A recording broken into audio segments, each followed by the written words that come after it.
Begitulah Bapak Ibu sekalian, ada satu rahasia penting. Kalau kita membiasakan diri mengerjakan sebuah ibadah, Allah Subhanahu wa taala akan meringankan ibadah itu dan berkahi. Makna ringan adalah jadi mudah sekali kita kerjakan. Orang kalau rutin kerjakan sholat malam, rutin sekali dikerjakan sama dia, sudah jadi kebiasaannya. Rasanya nggak nyaman kalau sudah nggak dikerjakan. Karena tiap malam bangun jam 4, tiap malam bangun setengah 3 misalnya, sudah rutin dia kerjakan itu.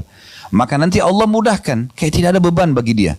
Justru beban kalau dia tinggalkan. Plus lagi muncul ide-ide yang sangat banyak di jenis ibadah yang sama. Tiba-tiba muncul, saya mau panjangkan berdirinya, saya mau panjangkan rukuknya, saya mau panjangkan sujudnya, saya mau baca dari surah ini ke surah ini ya. Kalau pernah dengar Uwais Al-Qarni rahimahullah, seorang ulama tabi'in, beliau saking rutinnya setiap malam sholat malam dan waktunya panjang untuk Tuhannya Allah Subhanahu wa taala, maka beliau pernah menjadikan satu malam semuanya rukuknya lama sekali.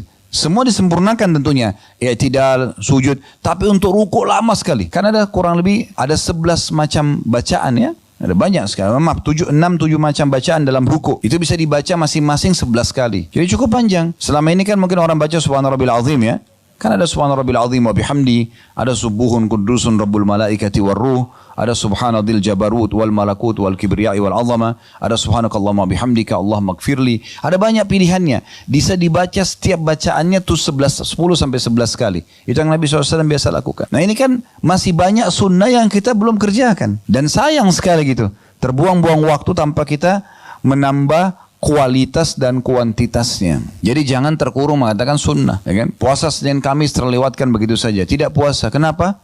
Ada janjian. Ya. Baik, kalau orang janjian memang kenapa? Apa masalahnya? Kan bisa saja janjian sambil puasa kan? Gak ada masalah. Misal contoh. Sampai kapan kita gak mau puasa Senin Kamis? Coba. Sampai ajal datang. Kan berarti hanya sunnah yang ketinggalan. Masalahnya itu. Jadi sering orang terkurung dengan sunnah. Dan kalau tidak dimulai, maka tidak akan pernah kita mulai. Ya? Karena syaitan tidak ingin kita mengerjakan ibadah-ibadah sunnah. Ya? Ada satu kata kunci juga.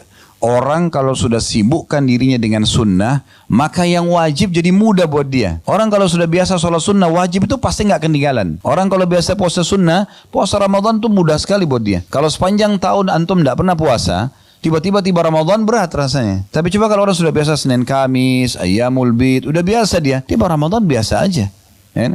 Orang kalau tidak biasa sedekah, bakhil, pelit, sulit untuk zakat. Hitung zakat pun kayaknya belum tiba waktunya gitu kan. Orang kalau sudah biasa umroh, haji jadi ringan. Karena sunnah itu meringankan dan memudahkan orang untuk mengerjakan yang wajib. Belum lagi banyak sekali keutamaannya. Yang pertama teman-teman sekalian, yang perlu direnungi baik-baik, hadis Bukhari. Kalau orang yang rutin menjaga amalan-amalan sunnah, sholat sunnah, puasa sunnah, zikir, baca Quran, berdoa, sedekah, umroh, semua amalan-amalan sunnah itu, maka kalau rutin kita kerjakan, Allah akan selamatkan pendengaran, penglihatan, kaki dan tangan kita dari kemaksiatan. Itu keutamaan yang luar biasa. Jadi dengan sendirinya, mata kita jadi nggak nyaman kalau lihat yang haram, telinga kita jadi nggak nyaman kalau dengar yang haram, tangan kita nggak akan menjamah yang haram, kaki kita tidak akan melangkah yang haram, kemaluan kita tidak sentuh yang haram, karena rutinnya menjaga yang sunnah.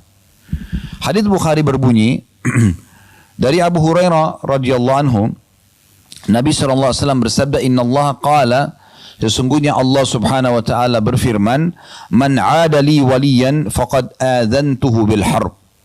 Siapa yang coba-coba mengganggu waliku, orang-orang yang dekatkan diri kepadaku, maka aku akan mengiklankan peperangan bersamanya atau kepadanya, ya. Jadi siapa yang berani-berani mengganggu orang-orang beriman, maka secara otomatis Allah yang berhadapan dengan dia. Jadi makin dekat Bapak Ibu kepada Allah Subhanahu wa taala, dan harus ada upaya pribadi untuk itu. Kalau bahasa saya sering saya katakan, paksakan dalam ibadah, paksakan dalam ibadah. Karena kalau tidak dipaksakan sholat malam, nggak dipaksain puasa, nggak dipaksain zikir pagi petang, baca Quran, nggak bakal terjadi. Karena syaitan mau hari itu, di saat kita masih hidup, tidak tertulis tambahan amal. Target dia itu. Kalau bisa ditinggalkan sama sekali, kalau tidak minimal ada yang berkurang. Maka orang-orang yang berdekatkan diri kepada Allah Subhanahu wa taala ini kalau diganggu, maka tenang saja, Allah akan datangkan tolongan atau pertolongan yang tidak disangka-sangka. Gak usah khawatir soal itu sudah janji. Allah Subhanahu wa taala akan menolong. Kemudian dalam hadis ini dirincikan, untuk menjadi wali Allah, bagaimana caranya supaya kita termasuk orang-orang pilihan Allah Subhanahu wa taala. Orang yang kalau berdoa diijabah. Orang kalau punya permasalahan ditolong dan diberikan jalan keluar. Itu namanya wali Allah. Apa saja yang dia inginkan semua mudah. Tentu nikmat akan dia syukuri dan akan datang melimpah pada dia. Cobaan akan mudah dilalui sama dia dan Allah akan berikan perangkat-perangkat agar dia bisa melalui cobaan tersebut. Di sini dalam hadis disebutkan wa ma taqarraba ilayya 'abdi bi syai'in ahabba ilayya mimma aftaradtuhu alaihi. Dan ketahuilah tidak ada yang lebih aku cintai dari pendekatan diri seorang hamba kepadaku daripada apa yang telah aku wajibkan kepadanya. Jadi solat 5 waktu, ya, zakat harta setahun sekali bagi orang yang mampu, penuhi haul dan nisab, puasa Ramadan sebulan penuh, dan haji ini yang diwajibkan.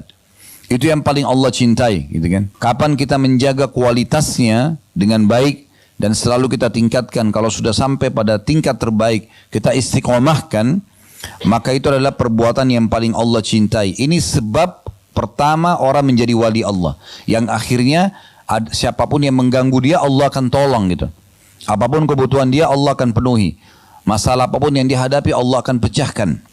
Lalu dikatakan, wa ma yazalu 'abdi yataqarrabu ilayya bin nawafil hatta uhibbu.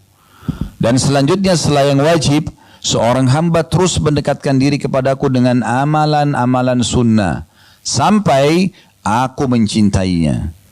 Jadi ternyata amalan sunnah bisa meraih cinta Allah subhanahu wa ta'ala. Maka Allah subhanahu wa ta'ala kalau mencintai seorang hamba, dia akan memuliakannya. Apa saja yang dilakukan, berdoa diijabah, ada masalah terpecahkan, ada orang mau niat jahat sama dia, itu bisa sebelum kena dia pun Allah subhanahu wa ta'ala sudah bisa selamatkan. Berapa banyak orang yang tadinya mau tabrakan gak jadi tabrakan, Allah subhanahu wa ta'ala selamatkan, gitu kan? Atau ada orang ingin mengatur sebuah makar tapi gak jadi, dibatalkan makar tersebut, gitu kan? Kuasa Allah subhanahu wa ta'ala. Maka itu semua dengan amalan-amalan sunnah. Fa'idha ahbabtuhu, kalau aku sudah mencintainya, kata Allah, kuntu sam'ahu alladhi yasma'u bihi, aku akan menjadi pendengarannya, atau aku akan jaga pendengarannya yang dia gunakan untuk mendengar. Jadi akhirnya telinga kita ini hanya dengar yang baik-baik saja. Dengarin nasihat, dengarin tilawah Quran, dan merasa nyaman dalam hati dengan itu semua.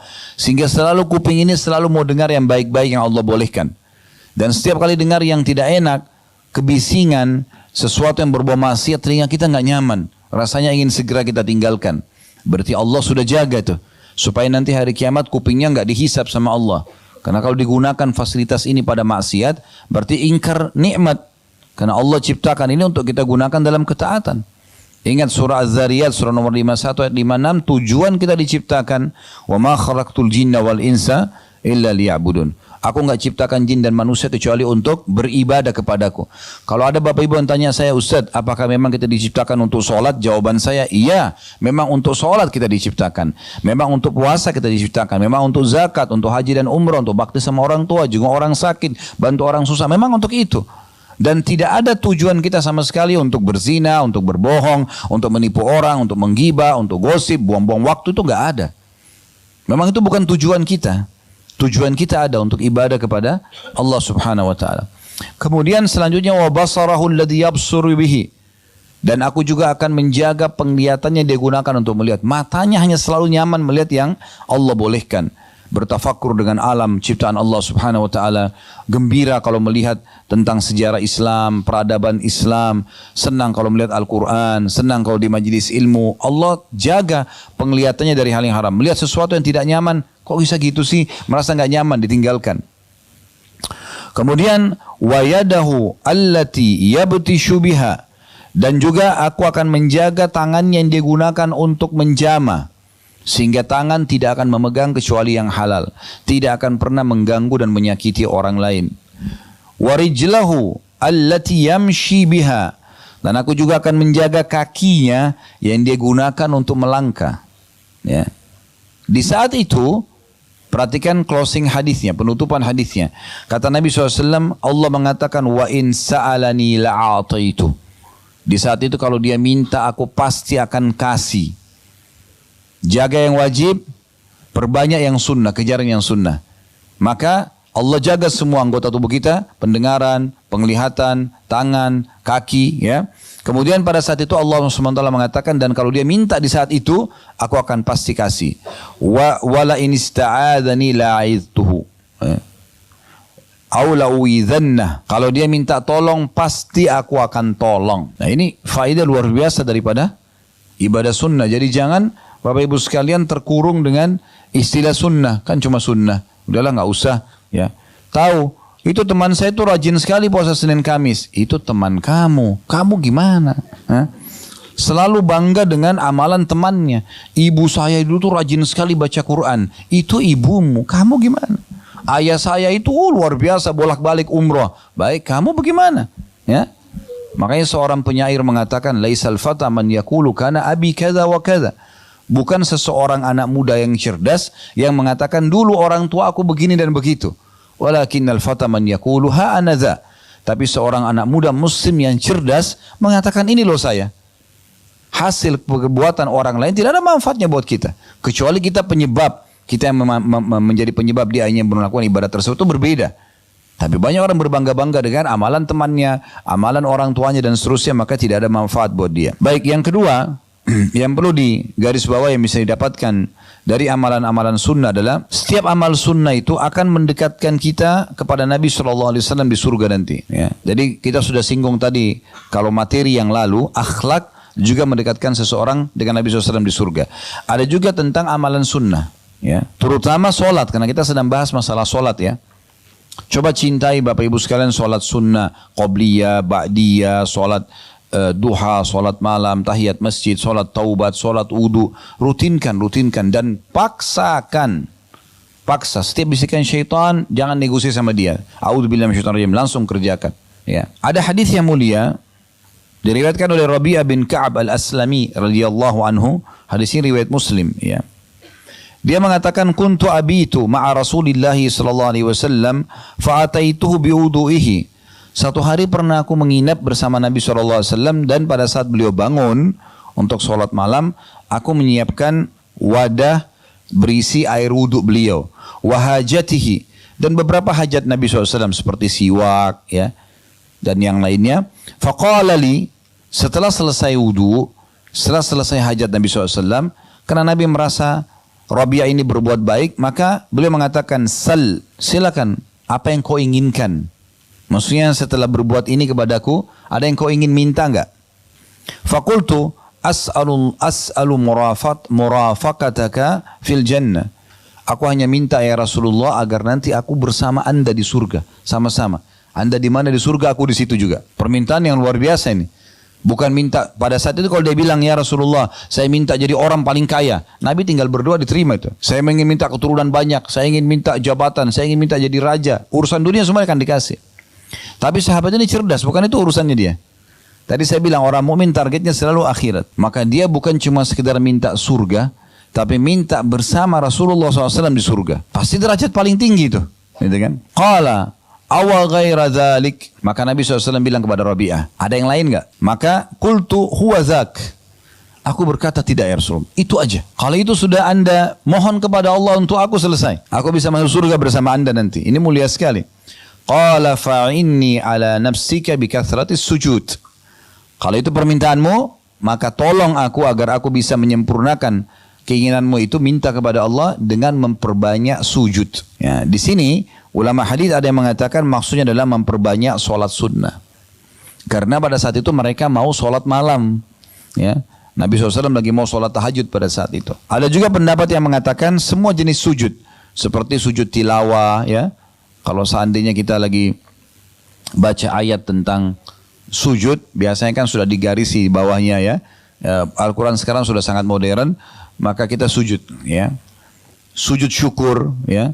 Dikatakan Nabi SAW setiap kali menerima berita gembira, pasti beliau selalu sujud, ya. Nah ini diantaranya. Tapi sholat sunnah yang paling masuk dalam makna ini. Yang ketiga, teman-teman sekalian, sholat sunnah ini akan menyempurnakan kekurangan-kekurangan nanti di timbangan amal dari amal wajib kita. Jadi fungsinya besar sekali, gitu ya. Sholat wajib 5 waktu, mungkin ada seseorang yang lupa wudu, mungkin ada seseorang yang kurang khusyuk, Mungkin dia lupakan rakaatnya, mungkin banyak hal, gitu kan? Mungkin di saat dia sholat dia lalai mengkhayal, hitung transaksi dagangnya, ya, mengingat pertengkaran sama temannya, misal menghayal kurang pahalanya. Itu akan terbantukan dengan sholat-sholat sunnahnya.